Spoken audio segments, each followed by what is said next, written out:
खबर अंबेडकर नगर के जलालपुर तहसील से। सीमित संसाधनों के बावजूद ग्राम शाहपुर फिरोजपुर मलिकपुर छितौनी निवासी सौरभ वर्मा ने GMAT फोकस में 625 अंक हासिल कर जिले का मान बढ़ाया है। सौरभ का चयन देश के प्रतिष्ठित संस्थान Indian institute of management Lucknow में हुआ है। उनकी इस सफलता से परिवार और पूरे क्षेत्र में खुशी मैं का माहौल है। मलिकपुर छितौनी का निवासी हूँ। मेरे माता-पिता मूल रूप से एक किसान हैं और मेरी शुरुआती जो पढ़ाई शुरू हुई थी कक्षा 1 तक तो प्राथमिक विद्यालय में थी और कक्षा 3 से मैंने रेडियंट एकेडमी में एडमिशन लिया था। वहाँ पे मैंने अपनी हाई स्कूल में मेरा CGPA 10 था। 12th में मैंने इंजीनियरिंग की एंट्रेंस एग्ज़ामिनेशन की भी प्रिपरेशन करी। IIT JEE के एग्ज़ाम में मेरा रैंक आया था बट इतना अच्छा नहीं था कि मुझे कोई IIT का कॉलेज मिले। फिर मुझे SBTI कानपुर में बीटेक केमिकल टेक्नोलॉजी में एडमिशन मिला और वहाँ से 4 साल पढ़ाई करने के बाद मुझे रिलायंस इंडस्ट्रीज़ में जॉब का ऑफ़र मिला। रिलायंस इंडस्ट्रीज़ में 3 साल मैंने जॉब किया और फिर एक अमेरिकन कंपनी हनीवेल इंटरनेशनल में वहाँ 2 साल मैंने जॉब किया और अभी मैं डाउ केमिकल में जॉब कर रहा हूँ। डाउ केमिकल में जॉब करते समय मेरे मन में ये विचार उत्पन्न हुआ कि मुझे आगे बढ़ने के लिए अपना जो कार्य क्षेत्र है वो टेक्निकल और इंजीनियरिंग बैकग्राउंड से हट के प्रबंधन क्षेत्र में बनाना चाहिए। तो मैंने 2 साल पहले उसकी तैयारी शुरू करी और ये तैयारी पूरी मेरी जॉब के साथ-साथ रही।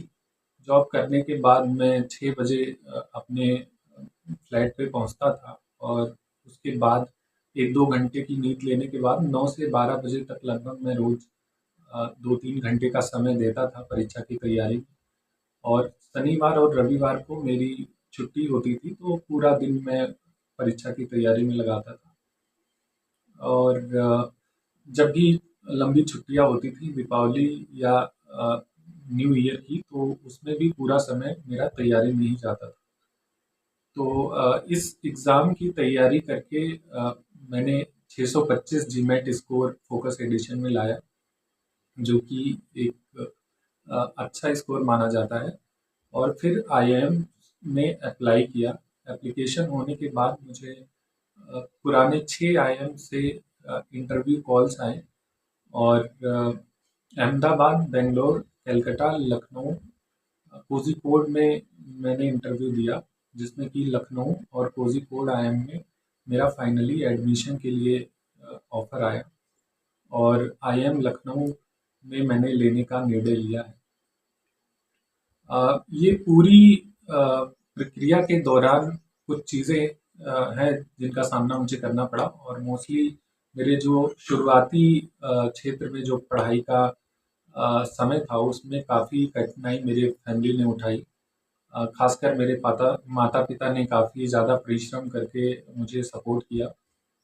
फाइनेंशियली मुझे कभी भी ये चीज़ अवगत नहीं कराया कि कैसे वो अरेंजमेंट्स करने हैं।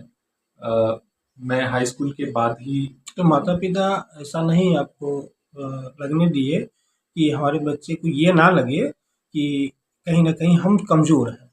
हाँ, आपको हम पढ़ाने के लिए वो कहीं न कहीं किसी प्रकार से वो अपनी व्यवस्था करके आपके पास प्रोवाइड कराते थे। प्रोवाइड कराते थे।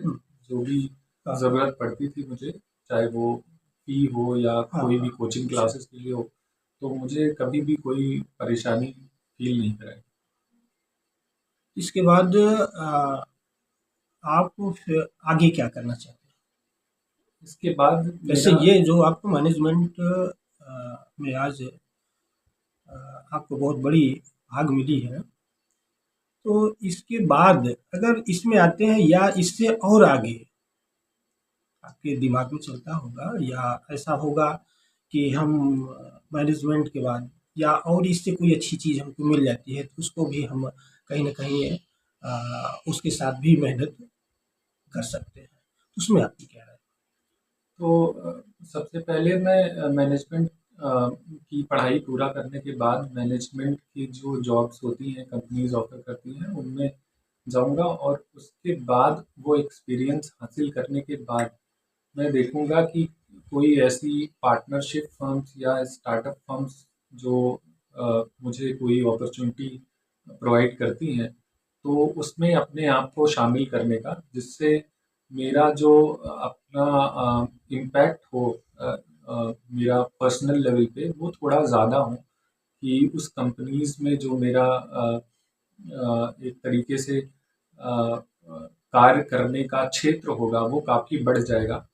तो स्टार्टअप्स मेरे लिए सबसे पहले शिरडी में रहेंगे। अपने क्षेत्र के, अपने पास पड़ोस के और अपने बड़े बुजुर्ग से आप क्या कहना चाहते हैं?